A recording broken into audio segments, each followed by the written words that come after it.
안녕하세요. 저는 두돌된 남자 아기를 키우고 있는 30대 주부입니다. 신우의 이간질 때문에 요즘 계속해서 남편하고 사이가 좋지 못합니다. 남편과 저는 아이러니하게도 신우의 소개로 만났습니다. 대학교 시절부터 취업 전까지 저는 입시학원에서 수학을 가르치고 있었고, 신우는 그 학원 상담실장이었어요. 우연한 기회로 점심 몇 번 같이 먹다가 신우가 좋은 사람이 있는데 한번 만나보지 않겠냐고 했고, 그게 지금의 남편입니다. 사실 둘이 남매인지는 나중에 알았습니다. 처음에는 그냥 좋은 사람이라고만 소개해서 막연히 지인이겠거니 했어요. 그러다 남편과 3-4번쯤 만났을 무렵 신우와 남매 사이라고 남편이 말해줘서 알았네요. 제가 왜 진작 말하지 않았냐 하니 신우가 제가 누나 있는 남자를 안 좋아한다고 말했다고 하더래요. 저는 그런 말을 한 적이 없는데 말입니다. 하지만 남편이랑 이미 잘 지내고 있었기 때문에 굳이 따지고 들지는 않았어요. 지금 생각해보면 그때부터 따졌어야 했던 건지도 모르겠습니다. 저는 시간을 갖고 좀 알아가고 싶었던 반면 남편은 가능한 빨리 결혼하고 싶어 했어요. 자기 어머니가 많이 아프셔서 조금이라도 건강하실 때 자기가 좋은 사람 만나서 결혼하는 모습을 보여드리고 싶다고 하더라고요. 남편은 집안의 막내이자 유일한 아들이었기 때문에 그 마음이 좀 이해도 되긴 하더라고요. 그렇게 저희는 6개월의 짧다면 짧은 연애를 하고 바로 결혼하게 되었습니다. 저는 당시 모아둔 돈이 5천만 원 정도 있었고 남편은 3천만 원 정도 가지고 있었어요. 양가 어른들에게 손 벌리지 않고 결혼하려고 했지만 둘이 1억도 안 되는 돈 가지고는 도저히 안 되겠더라고요.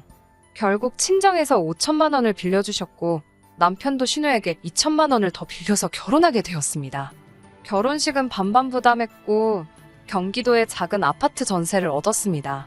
그런데 결혼식을 1달 정도 남겨둔 상황에서 시모께서 결국 세상을 떠나셨어요. 오랫동안 아프셨던 분이라 다들 어느 정도 마음의 준비는 하고 있었던 것 같아요. 장례를 치르고 일주일 정도 지났을 무렵 결혼식을 미뤄야 할지 매우 걱정이 되더라고요. 이리저리 알아보니 주변 사람들은 받아놓은 날이니 괜찮다고 하더라고요. 그래서 조심스레 신우의 의견을 물었더니 신우가 저희 둘이 알아서 하라고 했습니다. 그런데 그날 저녁 남편에게 전화가 왔어요. 술에 잔뜩 취해서 누나가 그러는데 제가 돌아가신 분은 돌아가신 분이고 결혼식은 이미 돈도 다 냈으니까 해야겠다고 제가 우겼다는 거예요. 정말 어이가 없어서 말도 안 나오더라고요. 남편의 말도 안 되는 술주정을 듣고 있는데 열불이 나서 결국 신우에게 전화를 했습니다. 신우에게 왜 도대체 하지도 않은 말을 만들어내서 말을 하시냐 하니 제가 했던 말들이 자기의 귀에는 그렇게 들렸다는 거예요. 그러면서 술 취한 애가 하는 말에 왜 이렇게 열을 내냐고 저더러 진정하라더군요. 결국 다음날 남편과 다시 만나 제 의사를 분명히 밝혔습니다. 그리고 나를 그렇게 못 믿겠으면 지금이라도 결혼 없자고 했어요. 그러자 남편이 한숨을 내쉬더니 자기 누나가 원래 그렇게 남의 말에 살을 잘 붙인다면서 자기가 좀 더 걸러서 듣도록 하겠다고 하더군요. 그래서 한 번 더 기회를 주기로 했어요. 결혼식 전날이었어요. 남편에게 혼주 자리에 누가 앉기로 했냐고 물으니 자기도 모르겠대요. 누나가 알아서 한다고 했다는 거예요. 신경 쓸 일이 너무 많아서 그래 알아서 잘하겠지 자기 동생 결혼식인데 생각하고 더 알려고도 안 했어요. 그런데 당일이 되니까 세상에 결혼도 안 한 신우가 한복 곱게 차려입고 올림머리하고 식장에 와 있더라고요. 그러더니 자기가 혼주 자리에 앉는다는 거예요. 저희 친정 부모님도 황당해서 뭐라 말도 못 하시더군요. 그런데 신우는 너무나 태연하고 당당했습니다. 자기가 저희 결혼할 때 2천만 원이나 대줬고 시모도 안 계시니 자기가 시모 노릇을 해야겠다고요. 곧 시기 시작인데 그걸로 왈가왈부할 수도 없고 결국 신우 뜻대로 신우가 혼주석에 앉아서 결혼식 올렸습니다. 화촉점화도 신우가 했고요.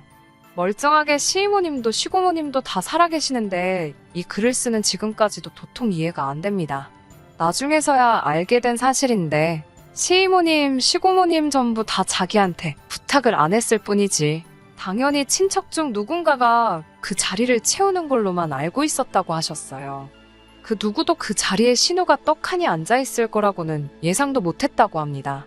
아무튼 신우가 던져주는 밤 대추까지 받으며 패백도 끝냈어요. 주변 사람들 모두 쑥덕거리는 게 제 눈에는 너무 잘 보이는데 신우는 뿌듯한 표정으로 눈물까지 흘리면서 손님들 배웅을 하고 있었습니다. 정말 누가 보면 신우가 남편 키워서 장가 보내는 줄 알겠더라고요. 결혼식 이후로 신우는 슬슬 이것저것 저에게 요구하는 것이 많아졌어요. 정확히 말하면 무슨 드라마에도 안 나올 시모 노릇을 하려고 들더라고요. 일주일에 2번은 전화해서 어떻게 사는지 보고를 하래요. 보고는 무슨 보고냐고 저는 그렇게 할 생각 없다고 남편에게 딱 잘라 말했어요. 뭐가 그렇게 눈치가 보이는지 남편은 일주일에 몇 번은 신우에게 전화를 꼭 하더라고요. 그러다 자기도 지쳤는지 며칠 안 하기 시작했고요. 남편이 전화를 안 하니까 이제 밤낮 주말을 가리지 않고 저희에게 아무 때나 연락을 해왔습니다. 둘 다 전화라도 안 받으면 난리가 납니다. 한 번은 신우가 아기 사진 좀 보내달라고 하길래 선물로 들어온 아기 옷을 입혀서 사진을 찍어 보냈어요. 그랬더니 바로 신우한테 전화가 오더라고요. 아이가 핑크색 옷을 입고 있었는데 왜 남자애한테 핑크색을 입혀? 남자애가 여자 옷 입으면 출세 못한다는 소리 못 들어봤어? 작은 행동 하나에도 신경 좀 쓰고 생각 좀 해가면서 해. 우리 부모님이 살아계셨으면 아주 홍구멍이 났을 거야 라고요. 남편이 선물로 들어온 옷이고 옷이지 무슨 그런 미신을 믿냐며 뭐라고 하는데도 신우는 자신의 뜻을 굽히지 않더라고요. 그리고 신우의 무례함은 점점 더 도를 지나쳤어요. 남편의 집안은 차례와 제사를 지내는 집안이었고 저는 유일한 며느리였기 때문에 제가 그 일을 담당해야 하는 건 어찌 보면 당연한 일이었습니다. 저도 그 부분에 대해서 불만은 없었어요. 게다가 남편도 소박하고 단촐한 상을 원하더군요. 덕분에 저는 삼색나물과 동태전 정도만 하면 됐어요. 밥과 국은 남편이 담당했고요. 그리고 시모의 첫 제사상을 지낸 후 신우가 남편에게 보낸 문자를 우연히 보게 됐어요. 남편이 신우에게 엄마 첫 제사인데 얼굴도 안 비추는 건 너무한 거 아니냐며 제사상을 사진 찍어 먼저 보냈더라고요. 그러자 신우가 상차림이 이게 뭐냐면서 올케가 우리 집안 무시하는 건 알고 있었는데 이 사진 보니까 정말 한마디 해야지 안 되겠다고 답장이 와 있었어요. 남편이 무례한 건 누나라고 적당히 좀 하라고 한마디 하니까 신우가 걔 엄마 제사 진심으로 지내는 거 아니야. 엄청 교활한 아주 뱀 같은 여자애니까 너도 조심해라고 답장이 왔더군요. 이제는 시어머니 노릇도 못해서 저와 남편 사이를 이간질까지 하려는 건가 싶더라고요. 비록 우연히 본 문자지만 이런 내용까지 본 이상 도저히 참고만 있을 수는 없었어요. 그래서 남편에게 일단 핸드폰을 보게 된 건 미안하다고 그렇지만 난 도저히 억울해서 이렇게는 못 살겠다고 이혼하자고 했어요. 그러자 남편도 자기 누나가 아무래도 제정신이 아닌 것 같다면서 자기는 시집도 못 갔는데 우리가 잘 사는 걸 보니 배가 아픈가 보대요. 그러면서 자기가 누나한테 한마디 할 테니까 이번 한 번만 더 용서해 달라고 하더라고요.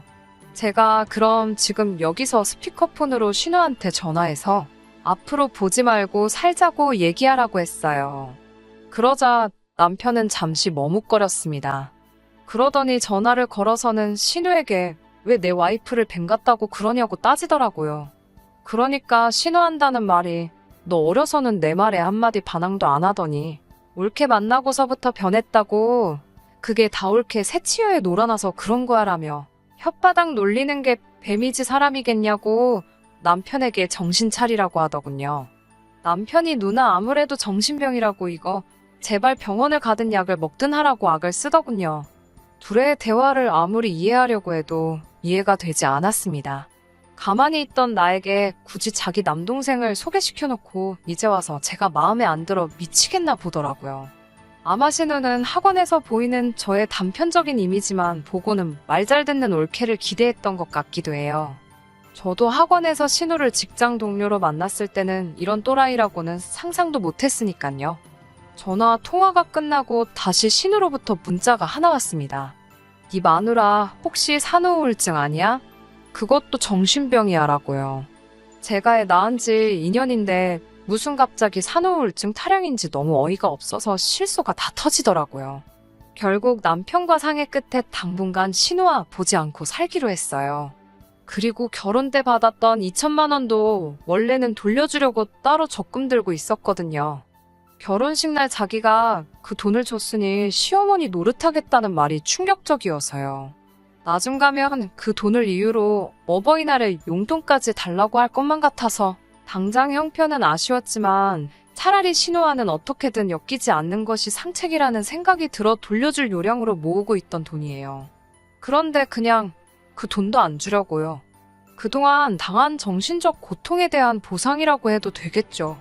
예상대로 신우는 남편의 통보를 받자마자 또 남편이 제 손바닥 위에서 놀아나고 있는 거라고 제가 아주 지네 가족의 탄탄한 유대감을 파괴하려 하고 있다며 열변을 토하더라고요. 그 전화를 제가 듣고 있을 거라고는 상상도 못했나 봐요. 도를 넘어선 저를 향한 비난과 험담이 계속되니 저도 말을 아예 하지 않을 수가 없었어요. 전화를 돌려받아 신우에게 인사를 건네니 네가 전화를 왜 받아? 하는 느낌으로 흠칫하더라고요. 제가 신우에게 혹시 마음에 안 드는 게 있다면 저랑 직접 만나서 대화를 나누자고 말을 했지요. 신우는 어디 시집 온 여자가 건방지게 오라가라 하느냐고 성질을 내더라고요. 저는 그 말에도 아랑곳하지 않고 그럼 제가 형님 계신 곳으로 가겠다고 어디시냐고 물어봤죠. 자기가 성질을 내고 있으면 제가 쫄아서 이러지도 저러지도 못할 거라고 생각했나 봐요. 그런데 오히려 제가 더 당당하게 나가고 직접 만나자는 식으로 말을 하고 있으니 오히려 신우가 더 겁을 먹어서 만남을 피하려고 하더라고요.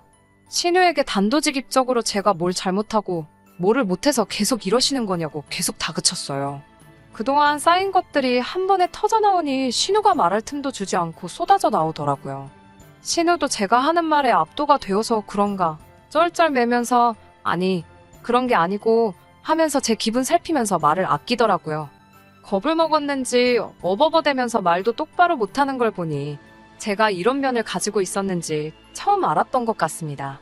형님께 단도직입적으로 남편의 누나로서 책임감을 느껴 시어머니 노릇을 하고 싶으신 거냐? 아니면 그냥 우리 둘 사이가 좋아 보여서 질투가 나서 그러시는 거냐? 그것도 아니면 둘 다냐? 하고 물어봤어요. 신우는 그런 게 아니고 하면서 변명을 하려고 했지만 아무 말도 못하고 결국 전화가 다 끝날 때쯤이 돼서는 내가 그랬어. 그것 때문에 기분이 나빴으면 미안해. 하면서 제게 사과를 해오더라고요. 충분히 참교육을 시켜준 것 같아서 전화를 끊었습니다. 하지만 신우는 그치지 않고 계속해서 남편에게 제 험담을 늘어놓았다고 해요. 하지만 남편의 칼 같은 차단으로 신우의 이간질은 통하지 않았고요. 오히려 이번 일을 통해서 남편이나 전화하고 싶은 얘기가 있으면 서로 솔직하게 터놓고 이야기하게 되었어요. 그러다 보니 오해할 일도 없고 서로 더 잘 이해할 수 있는 돈독한 사이가 된 것 같아서 정말 좋고 행복합니다. 남도 아니고 자기의 가족, 남동생의 일이니 아버님, 어머님 두 분 다 계시지 않는 와중에 신우가 충분히 그럴 수 있다고 생각은 해요. 하지만 그 정도가 또 지나치다 보니 저도 참을 수가 없었습니다. 신우가 결국 잘못을 뉘우치고 저희 앞에 다시 평범한 누이와 동생, 시누이와 올케 사이가 되길 원한다면 저는 언제든지 마음을 열어 신우를 환영해줄 준비가 되어 있어요. 아직까지 신우가 준비가 된 것처럼 보이지는 않지만요. 아무튼 한동안은 신우의 속박에서 벗어나서 모처럼 남편과 제가 마음 편히 행복하게 지낼 수 있겠습니다. 사연 들어주셔서 감사합니다.